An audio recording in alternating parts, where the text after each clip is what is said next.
नमस्कार friends, doctor Jaylal homeopathy clinic के इस यूट्यूब चैनल में आप सबका स्वागत है। फ्रेंड्स, आज के इस वीडियो में हम बात करेंगे गॉल ब्लैडर स्टोन के बारे में, जिनको हम हिंदी में पित्त की थैली में पत्थरी होना भी बोलते हैं।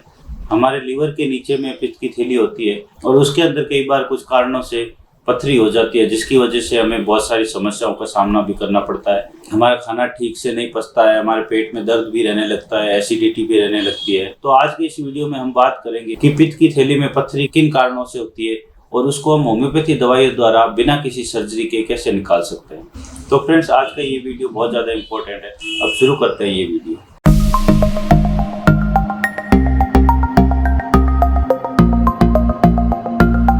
गॉल ब्लैडर स्टोन के बारे में जानने के लिए पहले हमें ये जानना होगा कि गॉल ब्लैडर होता क्या है। गॉल ब्लैडर हमारे बॉडी के राइट साइड में लीवर के निचले हिस्से में पाया जाता है और ये हमारे बॉडी में बाइल को सिक्रेट करता है, जो कि हमारे खाने को पचाने में बहुत ज़्यादा उपयोगी होता है। तो इसके अंदर अगर किन्हीं कारणों से पथरी बन जाती है तो उसी को हम गॉल ब्लैडर या पित्त की थैली में पथरी बोलते हैं। इसके इलाज के लिए ज़्यादातर डॉक्टर सर्जरी की सलाह देते हैं, जिसके अंदर में पूरे गॉल ब्लैडर को हटा लिया जाता है। उससे फिर हमें कई दिक्कतों का सामना करना पड़ता है। होम्योपैथी में बिना सर्जरी द्वारा गॉल ब्लैडर के स्टोन को आसानी से निकाल सकते हैं, जो कि गॉल ब्लैडर स्टोन के लिए एक सुरक्षित ट्रीटमेंट है। फ्रेंड्स, अगर इसमें एज की बात की जाए तो ये किसी भी एज के अंदर में हो सकता है और मोस्टली ये 30 से 40 साल की उम्र के लोगों के बीच में ज़्यादा देखने को मिलता है। इसके अलावा अगर मेल फीमेल की बात की जाए तो ये दोनों के अंदर भी हो सकता है, लेकिन फिर भी कंपेयर करें तो ये फीमेल्स के अंदर में ज़्यादा देखने को मिलता है। इसके अलावा फ्रेंड्स, ये साइज में भी छोटे से लेके बहुत बड़े साइज का भी हो सकता है। 2 या 3 mm से लेके 20, 30 या 40 mm तक का भी देखने को मिलता है। और इसके साथ साथ अगर संख्या की बात की जाए तो ये 1 या 2 से लेकर बहुत सारी संख्याओं के अंदर में छोटे छोटे टुकड़ों में भी होता है। फ्रेंड्स, ये हमारी बॉडी में कई कारणों से बन जाता है और बनने के बाद ये जो गॉल ब्लैडर के फंक्शन होते हैं उसको प्रॉपर तरीके से नहीं करने देता है, जिससे हमारे बॉडी के अंदर में इंडाइजेशन यानी अपच, एसिडिटी, गैस, ये सब शिकायतें देखने को मिलती है। गॉल ब्लैडर का मुख्य कार्य होता है बाइल को स्टोर करना। बाइल एक तरह का तरल पदार्थ होता है जो कि लीवर के द्वारा प्रोड्यूस होता है, उसको गॉल ब्लैडर स्टोर करके रखता है। और जब हम खाना खाते हैं, जब कुछ फैटी फूड्स खाते हैं, तो उसको फैट्स को डाइजेशन करने के लिए ये बाइल वहां से सिक्रेट करता है, ताकि खाने का अच्छे से डाइजेशन हो सके। गॉल ब्लैडर से एक कॉमन डक्ट निकलती है जिसको हम बाइल डक्ट बोलते हैं। वो डायरेक्ट हमारे स्टोमक के अंदर में जाके मिलती है। तो जब हम खाना खाते हैं तो हमारा गॉल ब्लैडर जो स्टोर किया हुआ बाइल होता है उसको वहां से सिक्रेट करता है। फ्रेंड्स, बाइल ये मोस्टली पानी, प्रोटीन, फैट्स और पिगमेंट से बना हुआ रहता है। उसको हम बिलीरुबिन बोलते हैं। बिलीरुबिन हमारे लीवर के अंदर में बनता है और ये येलो कलर प्रोड्यूस करता है, जिसके कारण बाइल येलो कलर का रहता है। और हमारा जो स्टूल होता है उसको भी येलो कलर बिलीरुबिन के द्वारा ही दिया जाता है। तो फ्रेंड्स, कई बार आपने पीलिया नाम सुना होगा, जिसको जॉइंडिस भी बोलते हैं। इस बीमारी के अंदर में हमारे बिलीरुबिन की जो मात्रा होती है वो शरीर में बढ़ जाती है, जिसकी वजह से हमारे आंखों के अंदर में, हमारे स्किन में, हमारे नाखून में येलो कलर हो जाता है। ये सब हमारे बॉडी के अंदर बिलीरुबिन की मात्रा बढ़ने के कारण होता है। तो बिलीरुबिन हमारे बॉडी के अंदर में बाइल को और स्टूल को येलो कलर देता है। अब अगर हम बात करें कि गॉल ब्लैडर स्टोन कितने प्रकार के होते हैं, तो ये मोस्टली 3 तरह के गॉल ब्लैडर स्टोन होते हैं, जिसमें से पहले नंबर पर होता है कोलेस्ट्रॉल स्टोन। ये मोस्टली 80% इस तरह के केस में कोलेस्ट्रॉल स्टोन पाया जाता है और ये बहुत ही कॉमन है। ये मोस्टली येलो या ग्रीन कलर के अंदर में रहता है। इसके अलावा जो दूसरा स्टोन होता है वो होता है पिगमेंट स्टोन। ये मोस्टली ब्लैक कलर में होता है और बिलीरुबिन और कैल्शियम फॉस्फेट से बना हुआ होता है। इसके बाद में जो 3rd नंबर पर स्टोन होता है वो होता है मिक्स्ड स्टोन। ये स्टोन कोलेस्ट्रॉल और पिगमेंट स्टोन का मिक्स्ड रहता है और ये मोस्टली देखने को बहुत कम मिलता है।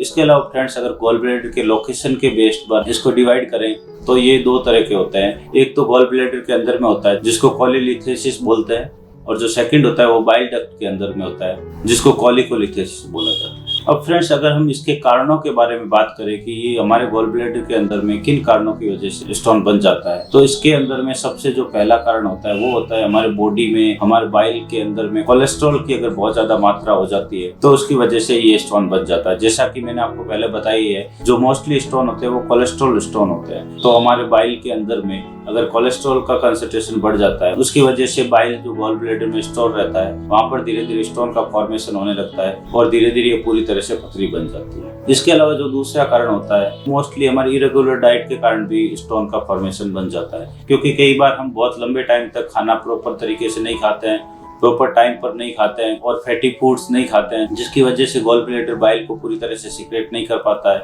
और गॉल ब्लैडर के अंदर में बाइल जमा होने लगता है और वहां पर धीरे धीरे बाइल सॉलिडिफाई हो जाता है और वो धीरे धीरे पथरी का रूप ले लेता है। इसके अलावा जो एक और कारण देखा गया है वो है ओबेसिटी। मोटे लोग होते हैं उनके अंदर में भी गॉल ब्लैडर स्टोन देखने को बहुत ज्यादा मिलता है। तो बहुत ज्यादा वजन होने से भी गॉल ब्लैडर स्टोन होने के चांसेस ज्यादा बढ़ जाते हैं। और इसके साथ साथ जिनको डायबिटीज रहती है उनमें भी गॉल ब्लैडर होने के चांस बहुत ज्यादा रहते हैं। ऐसे लोग जिनको कॉन्स्टिपेशन बहुत लंबे सालों से रह रहा है वहां पर भी गॉल ब्लैडर स्टोन होने के चांस बढ़ जाते हैं। इसके अलावा ऐसे लोग जो अपने वेट को कम करने की कोशिश में लगे हुए रहते हैं और बहुत जल्दी जल्दी अपना वेट कम करते हैं, जैसे खाने को कम करके, रेगुलर नहीं खा के और बहुत कम टाइम में बहुत ज्यादा वेट कम करते हैं, तो उस तरह के लोगों के अंदर में भी गॉल ब्लैडर स्टोन होने के चांसेस ज्यादा रहते हैं। इसके अलावा फीमेल्स के अंदर में प्रेगनेंसी के टाइम में एस्ट्रोजन हार्मोन का लेवल बढ़ जाता है, उस वजह से भी स्टोन हो सकता है। कई महिलाओं के अंदर में कॉन्ट्रासेप्टिव पिल्स का बहुत ज्यादा यूज करने से भी एस्ट्रोजन हार्मोन का लेवल बढ़ जाता है, जिसकी वजह से भी गॉल ब्लैडर स्टोन होने के चांसेस बहुत ज्यादा रहते हैं। और जो लोग बहुत ज्यादा ऑयली फूड खाते हैं, फैटी फूड्स खाते हैं या बहुत ज्यादा नॉनवेज खाते हैं, उनमें भी इस तरह का स्टोन देखने को ज्यादा मिलता है। फ्रेंड्स, ये सब तो था कि गॉल ब्लैडर स्टोन होने के पीछे क्या क्या कारण है। अब अगर हम इसके ट्रीटमेंट के बारे में बात करें तो मोस्टली डॉक्टर उनको सर्जरी के लिए एडवाइस करते हैं, लेकिन इसकी सर्जरी का एक जो खराब पार्ट ये है, इसके सर्जरी के प्रोसेस में इसके जो पूरा गॉल ब्लैडर होता है उसी को ही बाहर निकाल लिया जाता है, जिससे हमारे बॉडी के अंदर में गॉल ब्लैडर का जो फंक्शन होता है वो पूरी तरह से बंद हो जाते हैं और उनके साइड इफेक्ट्स हमें जिंदगी भर देखने को मिलते हैं। जैसे किडनी स्टोन होता है, उसमें सर्जरी होती है तो उसके अंदर में सिर्फ स्टोन को ही हटाया जाता है, पूरी किडनी को नहीं हटाया जाता है, लेकिन यहाँ पर पूरे गॉल ब्लैडर को ही हटा लिया जाता है, जिससे फिर गॉल ब्लैडर का जो काम होता है बाइल को सीक्रेट करना, जो कि स्टॉप हो जाता है और फिर हमें जिंदगी भर गैस की, एसिडिटी की और डाइजेशन रिलेटेड प्रॉब्लम हमें देखने को बहुत ज्यादा मिलती है। लेकिन अगर हम होम्योपैथी ट्रीटमेंट के बारे में बात करें तो इसमें सर्जरी की बिल्कुल भी आवश्यकता नहीं होती है और बिना सर्जरी से हम होम्योपैथी दवाइयों से इसको पूरी तरह से ठीक कर सकते हैं और स्टोन को पूरी तरह से बाहर निकाल सकते हैं। यहाँ पर हमें सर्जरी की भी आवश्यकता नहीं पड़ती है, तो ये एक तरह का सेफ ट्रीटमेंट है। लेकिन इसका जो ट्रीटमेंट होता है वो छोटे टाइम से लेके बहुत लंबे टाइम तक भी चल सकता है, तो आपको पेशेंस रख के इसकी मेडिसिन कंटिन्यू लेनी पड़ती है। अगर आपका स्टोन छोटे साइज में है तो बहुत जल्दी डिसॉल्व हो सकता है और अगर बहुत बड़े साइज में है तो उसमें आपको बहुत ज्यादा टाइम लग सकता है, 1 साल या उससे भी ज्यादा लग सकता है। तो हमें ट्रीटमेंट कंटिन्यू रखना पड़ता है, धीरे धीरे हम आसानी से पथरी को पूरी तरह से खत्म कर सकते हैं। तो फ्रेंड्स, अगर हम होम्योपैथी मेडिसिन के बारे में बात करें तो इसमें जो पहले नंबर पर मेडिसिन है वो है lycopodium 200। Friends, lycopodium medicine liver के लिए बहुत ही अच्छी मेडिसिन है। मेरे पहले के भी जो लीवर के वीडियो है उसके अंदर में मैंने ये मेडिसिन बहुत ज्यादा एडवाइस की हुई है। तो ये मेडिसिन गॉल ब्लैडर स्टोन को रिमूव करने में काफी हेल्पफुल रहती है। इसकी डोज डेली दिन में 1 बार करके कंटिन्यू लेनी होती है। इसके अलावा जो दूसरे नंबर पर मेडिसिन है वो है फेल्टोरी 3x। ये मेडिसिन भी गॉल ब्लैडर स्टोन के लिए बहुत ही ज्यादा इफेक्टिव मेडिसिन है और इस मेडिसिन की 2-2 टैबलेट हमें सुबह, दोपहर और शाम करके पानी के अंदर घोल के लेनी रहती है। इसके अलावा जो 3rd नंबर पर मेडिसिन आती है वो है कोलेस्ट्रिनम 3x। ये मेडिसिन भी गॉल ब्लैडर स्टोन को हटाने के लिए बहुत ही ज्यादा इफेक्टिव मेडिसिन है। इस मेडिसिन की भी 2-2 टैबलेट पानी के अंदर घोल के हमें दिन में 3 बार लेनी रहती है और इसको भी कंटिन्यू करते रहना होता है। इसके अलावा मैं आपको 2 मदर टिंचर बताऊंगा जो भी गॉल ब्लैडर स्टोन को हटाने के लिए बहुत ज्यादा इफेक्टिव है, जिसमें से पहले नंबर पर है चेलिडोनियम मदर टिंचर। ये मेडिसिन लीवर के लिए बहुत ज्यादा इफेक्टिव और एज ए लीवर टॉनिक भी यूज कर सकते हैं। ये मेडिसिन गॉल ब्लैडर के स्टोन को हटाने के लिए बहुत ज्यादा इफेक्टिव मेडिसिन है।